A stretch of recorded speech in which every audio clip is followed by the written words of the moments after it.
saying congratulations on the brand new album. It's an absolutely fantastic album, so congratulations. Oh man, sick. Thank you. So a lot of things have been happening over the last few years with pandemics, lockdowns, and things like that. How does it feel having a new album out after 8 years? It feels great. We should have done a new album, sooner than that. We tried to at the very beginning of the pandemic. We had planned to go record, but it didn't work out. But we never planned to go 8 years without a new album. And we looked at the EPs we done, and we were like, okay, let's not do no EPs or nothing for a while. Let's just pick out some full lengths for a bit and do something better than that. So that's what started what we're on right now. There's more to come. Awesome. So tell us a little bit about this album. You said that you didn't want to do any more EPs, you wanted to do an album. How did that kickstart then with the songwriting? Like always, we don't really have a focus on, okay, we have to do this, we have to do that. So if we're like, okay, we want to do a full length, okay, let's do a full length. We all just start writing songs because we all write.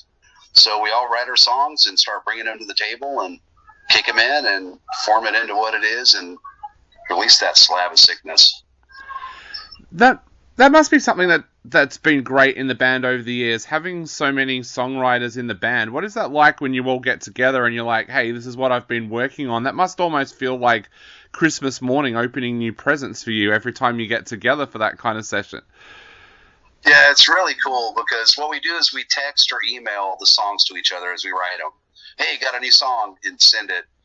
So you see the text before you even listen to it, you're excited. You're like, oh, killer. Let's check this out and see what we got here.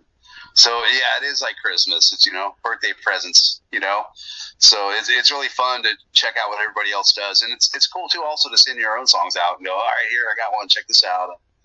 You get to the room and actually play it with each other and hear what it sounds like. That's the real Christmas. Does that make it difficult working out what's going to be on an album? Like, if you've all got great songs that you've written at that point of time, does that make it difficult then to work out what makes the album and what doesn't? No, not really, because we're going to write. We look at like how long the songs are that we each write. Okay, that's a 2-minute song, or it's a 3 or 4 or 5 minute song. But we kind of try to make it. If everybody's writing songs, then we try to make it kind of equal. Okay, what do you got? So what do you got? And so we'll learn like a new song. Okay, we're going to do, a new Danny song this week. All right. So next week we're going to do a new Chris song. All right. Next week we're going to do a new Eric song. And we kind of rotate that through because everybody keeps bringing songs. So, and then now we got Greg and he's writing songs too. So, and that'll change on the new recordings, but so it makes it kind of simple. It's like, okay, who's got a song? I got a song. Okay, let's go do that song.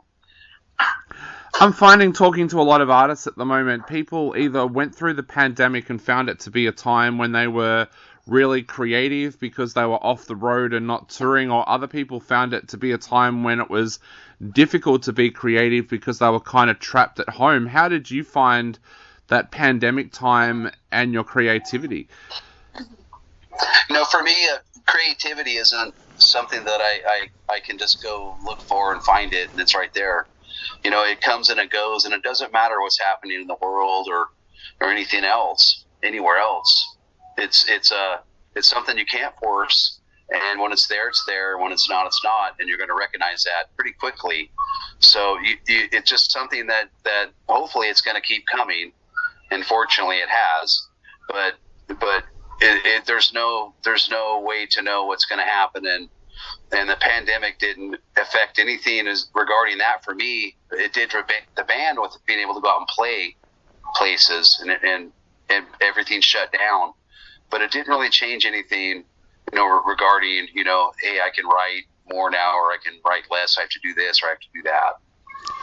Did that feel weird not being out there playing shows? Because you guys have been playing shows almost consistently, like during the 30 odd years of the band. Did that feel weird not being out there on the road? No, because we don't tour, and we just play festivals and like one-off shows. So we're not out on the road a lot. So it's rare if we go play 2 shows in one weekend somewhere. And so it didn't really feel that weird to me. It sucked because we had a bunch of shows booked, and we weren't able to do those. We got to play Chicago, and then everything else got canceled like 2 weeks after that. And so that kind of sucked because we had all these plans to go do a bunch of stuff. We were going to do a live album. We did the live album in Chicago, but the plan was to record every show we had that year and then mix it, the best stuff, and put out a live album from that year. So that kind of sucked, but otherwise, no, it didn't feel really weird because, we don't play a whole lot like, other bands do. A lot of bands go out and play all the time. Like, it probably felt really weird for Cannibal Corpse because they don't, they play all the time, but we don't. So, no, it didn't feel that weird. Have you been able to get back out now and do some shows? Like, I'm not sure what the restrictions are there where you are at the moment. I know here bands are back out playing normally, and yeah, it's great. Music fans seem to be hungrier than ever. Yeah, exactly, dude. Everybody's hungry for this shit because it's been dead for so long. But yeah, everything's back to normal, sort of again. You can go, you can go play anywhere, and we're doing 9 shows this year, which is a lot for Autopsy. We don't play a lot of shows every year. And we got our next show, number 9 for the year, is in Chicago later this month. So it's really cool to be able to get out again and, see all the maniacs and sickos and have some fun and play some metal. Now, this is the first album that you've been able to record with Greg on bass. Tell us, for your Aussie fans out here, tell us a little bit about Greg. I know that he came into the band because he works with Chris, but tell us a little bit about how he came into the band and how you guys felt that he was the right person to join Autopsy. Well, he didn't come into the band because he works with Chris. So that isn't how it works. So we've been friends with Greg for a long time. He's a sound engineer. He owns a studio called Earhammer Studios, and lots of bands record albums in this studio. For even all around the world, Undergang has had a couple of recordings there. But all of us in Autopsy, we've recorded other projects there, and we did record Autopsy, Puncturing the Grotesque there. So he's been a friend for a long time, and he's a great bass player. He's a guitar player too. He's a great engineer. He's a great friend. So when it came time where we needed a bass player, we didn't have a whole lot of options, that would really fit into what we needed to do. And Greg was number 1 on that list. And so I gave Greg a call and I asked him if he's interested in the gig, and he said, he was blown away. I'm like, oh shit, okay, so I need to call you back, and we hang up, and a minute later he called me back. He's like, yeah, I'm in. I'm like, okay, cool. So it was really fast and easy situation. He was really the only, choice, I thought. So, and he's kicked ass since he's been here. So yeah, he got here because of who he is and what he's done and who he is. But was that a nervous couple of minutes for you when he said, I'll call you back? No, I knew he'd be in. I was like, no, he's gonna. I know him. He's my friend. He's my brother. So I knew him. I was like, no, he's gonna call me right back, and it's gonna be good. And that's what happened. So yeah, all good. Talking about long-term companions of the band, you worked with Adam Munoz again with this album. That relationship with Adam has been there for a long time now. Tell us a little bit about what Adam's like to work with and why he's someone that you guys love working with. Well, we developed this long history and relationship with him from playing all these records with him. And in the very beginning, he didn't know what to do for us. And, he started working out with Abscess before Autopsy. So he got introduced a little bit to this from Chris with that. And when we got to Autopsy recording with him, he was still, kind of trying to figure out what to do with this, because Adam's a great engineer, and he's never done nothing like Autopsy before. So it's a whole different theme for him. Everything's different. And so it's taken a little bit of time, but Adam's learned what we sound like and what he wants to do for us and what we want to do as well. And we work together to get the production we get. And he probably polishes a little bit more than he, needs to, but he's a professional, and, we love him, and it's been a great bunch of years working with him. So It's easy to work with him. We don't even have to be in the same room with him for most of the stuff. We just, matter of fact, he, tells us to fucking leave, after a bit so he can figure out his shit and get it all down.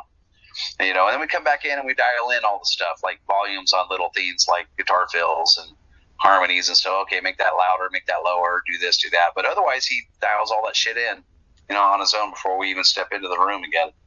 Yeah, one of the things I love about this album, and I've loved about all your albums over the years, is there's always that freshness there, but there's also that sound that is uniquely Autopsy. How do you guys go about doing that, getting that freshness in there, but keeping that sound that your fans have loved over the years? Well, it's basic recording. So you pile the drums in there, and you pile the amps in there, and you separate them. Separate the amps with these little walls and stuff in the studio, and you just mic the cabinets, and you plug into the guitar amps, and you don't have any really stupid distortion pedals on there that have a bunch of really overused overdrive on it. You use the amp itself, and you can plug a tube screamer in there in front of it, but you don't overdrive the shit out of it. And with this type of music, you don't have to do that. You don't have to have the bees in the can. And it makes it a little simpler. It's a similar technique to what an engineer would record doing, any other type of music. It's loud and it's raunchy and it's raw and it's distorted, but we're not overdriving the amps. Well, we are. The amp heads are being cranked up, but not mixing in these heavy distortions and stuff where it muddies it up a bit, and just trying to get a clean sound on everything. For what it is. Awesome. So, Eric, we talked a little bit before about what it must be like Christmas morning when you're listening to new stuff from your bandmates, but the other Christmas morning moment must come when you first receive the album cover art from Wes. This is an absolutely amazing cover. I'm looking at it right now. Tell us what that is like when you first get Wes's artwork, because I know that you guys don't give him much to work with. We don't give him much to work with. We try to. We try to give him an album title if we have it, or we give him some song titles or some little tidbits of some lyrics. And so what he does is he takes whatever we can give him, and it's his imagination, his sickness, and his fucking head. And he does some little sketches, and he'll send some stuff back to us. And we'll look at his sketches, and and every time it's always really good.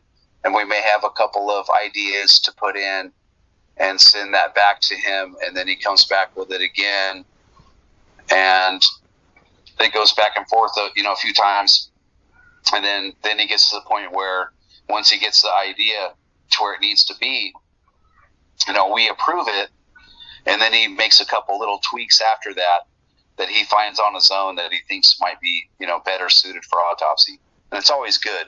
The little things he adds towards the end or takes away. Sometimes he might remove something, and it makes it better. Sometimes less is more. Well, I'm definitely glad that I've got the vinyl on order, because I cannot wait to have that album cover in my collection. I know we're running out of time very, very quickly. So, Eric, before I go, I'd love to ask, what would you like to say to all of your Aussie fans out there before they go out and grab this album? Because I know that there's a lot of guys that have got orders in and everything with our local record store here. So what would you like to say to all of those guys?